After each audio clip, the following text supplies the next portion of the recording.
जय हिंद everyone and you are watching legally with Mahima. देश में एक नए बिल को लेकर काफी गहमा गहमी जो है वो बनी हुई है। इस बिल को लेकर पिछले 4 दिन से जो है प्रदर्शन हो रहे हैं।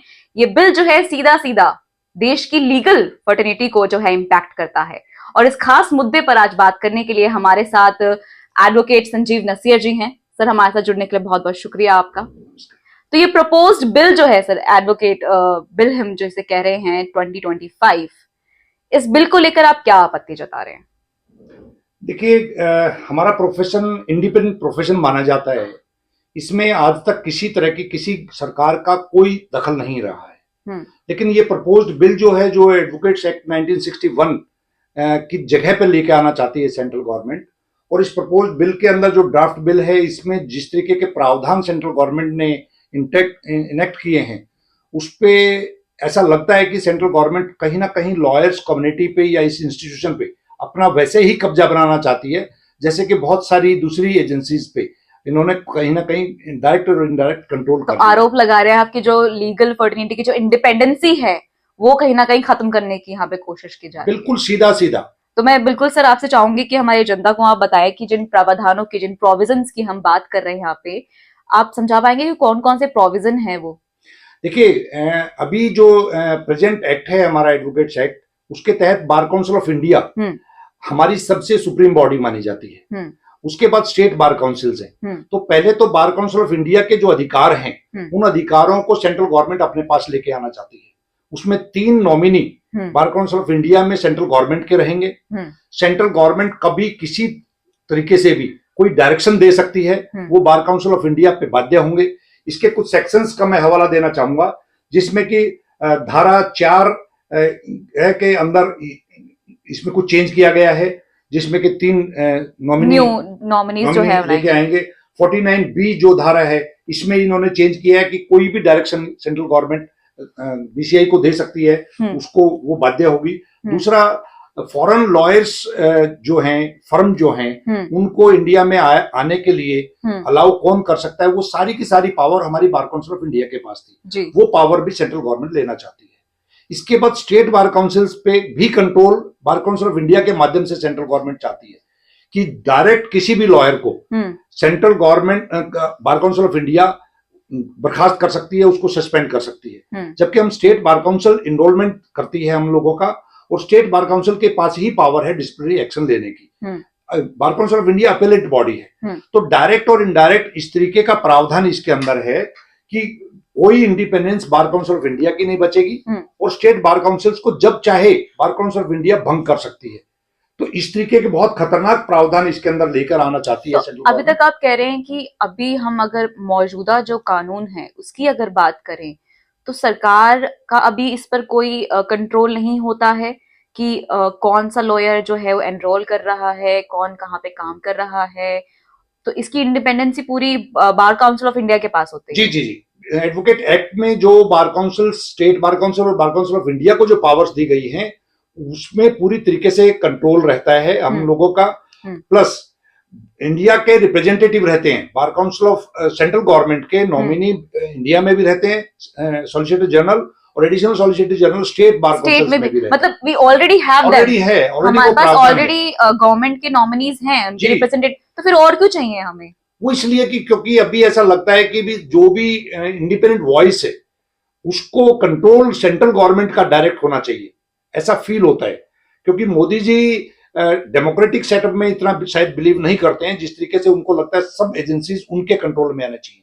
सीईसी का सिलेक्शन देखिए आप। सीईसी के सिलेक्शन में सुप्रीम कोर्ट ने एक जजमेंट दिया कि सीईसी के सिलेक्शन में अपोजिशन लीडर और प्राइम मिनिस्टर और प्लस सुप्रीम कोर्ट के चीफ जस्टिस होने चाहिए।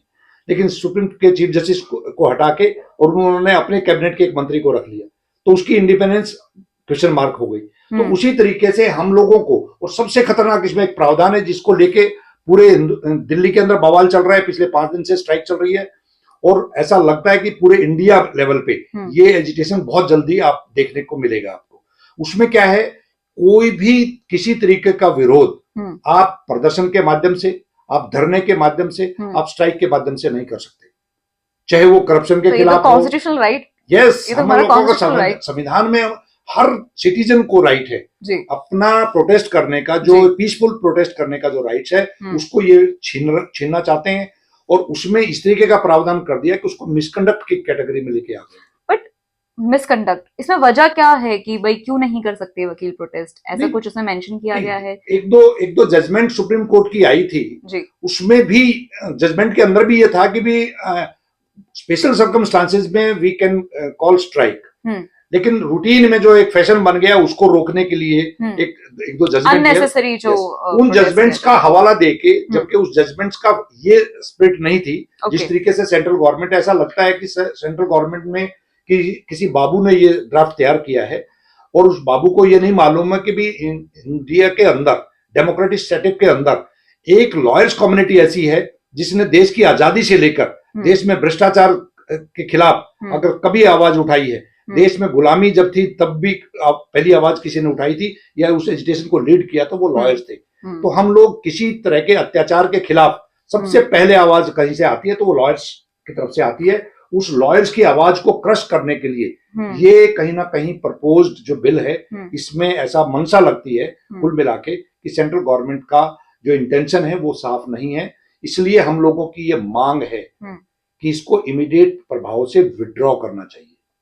तो क्या बिल बनाने से पहले सरकार ने आप लोगों से बात नहीं की थी? देखिए, प्रपोज बिल से पहले किसी तरह की कोई सलाह नहीं हुई है। हालांकि अनफॉर्चुनेटली मैं आपके माध्यम से मांग करना चाहता हूं बार काउंसिल ऑफ इंडिया के चेयरमैन को भी और बार काउंसिल ऑफ इंडिया के सारे रिप्रेजेंटेटिव्स को भी कि उनको भी ये डिमांड रखनी चाहिए। उन्होंने अभी लॉ मिनिस्टर से कल रात शाम को मिलके कोई अपनी ऑब्जेक्शंस फाइल की हैं। अगर ऑब्जेक्शंस फाइल की हैं और संडे को वो मीटिंग बुला रहे हैं सभी लीडर्स की, सारे हिंदुस्तान के बार काउंसिल्स के चेयरमैन, वाइस चेयरमैन और हमारी कोऑर्डिनेशन कमेटी के लीडर्स संडे को उन्होंने एक मीटिंग कॉल की है, तो मीटिंग से पहले वो ऑब्जेक्शंस कैसे रेज कर रहे हैं? इसका मतलब कुछ ना कुछ गड़बड़ है। तो उस चीज को एक्सपोज किया जाएगा। ये आम वकील से जुड़ा हुआ मामला है। बार एसोसिएशन पे भी कंट्रोल करना चाहते हैं जो किसी भी हद तक हम एक्सेप्ट नहीं करेंगे। मैं बार एसोसिएशन का लीडर रहा हूं, मैं 30,000 में बहुत लंबे टाइम सेक्रेटरी रहा हूं, प्रेसिडेंट रहा हूं। तो लॉयर्स जो आम वकील जो प्रैक्टिसिंग लॉयर है वो इससे बहुत नाराज है और इसमें एक और प्रावधान कर दिया है। अगर आप प्रैक्टिस के दौरान आपके क्लाइंट ने आपके खिलाफ कोई शिकायत कर दी कि मैं इनसे सेटिस्फाई नहीं और मेरा नुकसान हुआ है, तो फाइनेंशियली आपको 3 लाख रुपए तक का मुआवजा देना पड़ेगा। इस तरह के प्रावधान कर दिए हैं। तो मतलब ये ठेका तो कोई भी कर सकता है। अगर 2 लॉयर हैं तो एक बंदा तो केस हारेगा। ये तो आप मान के चलें कि अगर कोई भी क्लाइंट आपके पास आता है, 2 पार्टीज के बीच में झगड़ा है, तो एक हारेगी एक जीतेगी। एक का केस झूठा होगा, एक का सच्चा होगा। तो जो झूठा वाला होगा, जो हारेगा, वो वकील पे एलिगेशन लगाएगा। तो पहले तो हम उसकी वकालत करेंगे, फिर अपनी वकालत के लिए एक वकील एंगेज करेंगे। तो कुल मिला के ये बिना सिर पैर का ये अमेंडमेंट्स है। इसलिए एडवोकेट एक्ट 1961 जो है वो प्रिवेल करे। उसमें अगर कोई अमेंडमेंट चाहते हैं तो वो अमेंडमेंट पहले हमारे लीडर से, हमारे रिप्रेजेंटेटिव से डिस्कस करे, स्टेक होल्डर से डिस्कस करे। और मैं मानता हूं कि इस प्रोफेशन की जो इंडिपेंडेंस है उसको किसी भी कीमत पे हम बनाए रखेंगे, बिल्कुल कोई कॉम्प्रोमाइज नहीं करेंगे।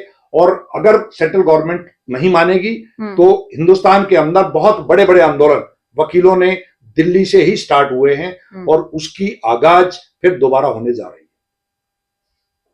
तो आने वाले समय में, जैसे कि आपने बोला कि आप बिल्कुल मांग कर रहे हैं कि जो कानून है वो पूरी तरह से जो है वापस ले लिया जाए। जैसे कि आपने बोला कि कुछ अगर अमेंडमेंट्स हैं तो वो पहले स्टेक होल्डर से मिलकर फिर वो अमेंडमेंट्स जो है वो कानून के अंदर लाए जाएं। लेकिन लीगल फर्टिनिटी यहाँ पर ज्यादातर जो है वो यही कह रही है कि वो इन बदलावों को मानने को तैयार नहीं है, क्योंकि ये उनकी आजादी के ऊपर एक बहुत बड़ा खतरा है, उनकी इंडिपेंडेंसी को खत्म करता है। आने वाले समय में देखना होगा कि जो कानून मंत्रालय है, जो लॉ मिनिस्ट्री है, वो इस पर किस तरह का रुख रखता है। हमारे साथ बातचीत करने के लिए आपको बहुत बहुत शुक्रिया सर, और आप देखते रहिए लीगली विद महिमा।